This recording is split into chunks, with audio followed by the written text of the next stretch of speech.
గురువుగారు, యమునా నదిని సముద్ర తనయ అని ఎందుకు అంటారు? యమునా నదికి ఆ పేరు ఎందుకు వచ్చింది? బాగుందమ్మా. యమునా నది భాగవతంలో మనకి బాగా కనపడుతుంది. ఎవరికి వారే యమునా తీరే అని చెప్పుకుంటాం మనం. అది ఎందుకు వచ్చింది ఎవరికి వారే యమునా తీరే అని? గోపికలందరితో కూడా కృష్ణస్వామి విహారం చేసేటువంటి సందర్భంలో, రాసలీలలు ఆడేటువంటి సందర్భంలో ఎవరికి వారే యమునా తీరే అంటే ప్రతి గోపిక పక్కన ఒక్కొక్క కృష్ణుడు ఉన్నట్టు. అది ఎంత గొప్ప విషయం. ఎవరికి వారే ప్రతి గోపికతోటి ఒక్కొక్క కృష్ణుడు నృత్యం చేశాడట యమునా తీరే, ఆ యమున యొక్క తీరంలోని. కాబట్టి యమునకి శ్రీకృష్ణుడికి అవిభాజ్యమైనటువంటి సంబంధం ఉంది.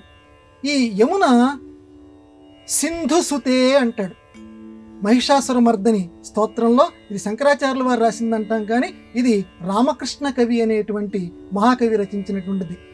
అయ్యకు మనస్సు మనస్సమతా మమతా సమతావక అవమహి అని చెప్పి ఇలా మొదలవుతూ ఉంటుంది ఆ మహిషాసురమర్దిని స్తోత్రం. చాలామంది వినే ఉంటారు. అది వింటున్నా చదువుతున్నా మనకు చాలా ఆనందం గొలుపుతూ ఉంటుంది. అందులో దుర్మదశోషిని సింధుసుతే అంటాడు.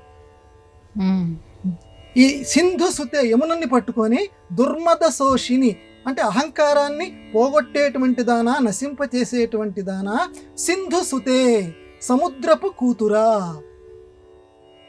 నదులన్నీ సముద్రం వైపుకి ప్రయాణిస్తాయి అని చెప్పి ఒక మాట ఉంది. నదులన్నీ కూడా సముద్రము యొక్క భార్యలు అని అంటుంటారు. కానీ ఒక్క యమున మాత్రం సముద్రానికి సంబంధించిన కూతురుట. ఇదెట్లా అంటే యమునోత్రి దగ్గర పుట్టినటువంటి ఈ యమునా నది ప్రయాగరాజు దగ్గర గంగా నదిలో కలిసిపోతుంది. ఆ గంగా నది సముద్రంలో కలుస్తుంది. కాబట్టి ఎవరి దగ్గర కలిసిపోతే భార్య భర్త దగ్గర అలా చెప్తారు. కాబట్టి ఇక్కడ గంగలో కలిసిపోతుంది, కానీ అక్కడ సముద్రంలో యమునా నది కలవదు. కాబట్టి యమున సింధుసుతే సాగరానికి సంబంధించినటువంటి కూతురు మాత్రమే. ఇది సాగరానికి సంబంధించినటువంటి భార్య కాదు. ఇదొక సమన్వయం. ఇంకొక సమన్వయం ఏంటంటే, సింధుసుతే అని చెప్పి అంత గొప్పగా ఈ జగన్నాథ స్వామి నయన పదగామి అని చెప్పి శంకర భగవత్పాదుల వారు కూడా అమ్మవారిని సింధుసుతే అన్నాడు, సముద్రము యొక్క కూతురా అన్నాడు.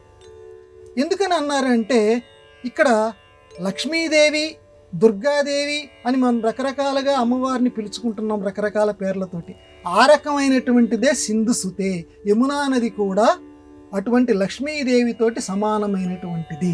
ఆ అర్థంలో నువ్వు తీసుకోగాని అవయవార్థం కింద సముద్రపు కూతురా అని తీసుకోవద్దు, లక్ష్మీదేవి అన్న అర్థం తీసుకో. ఆ రకంగా నువ్వు ఆమెని మనస్సులో పూజ చెయ్యని చెప్పి పెద్దవాళ్ళ యొక్క హితోపదేశాల్లో ఉన్నటువంటి ఆంతర్యం.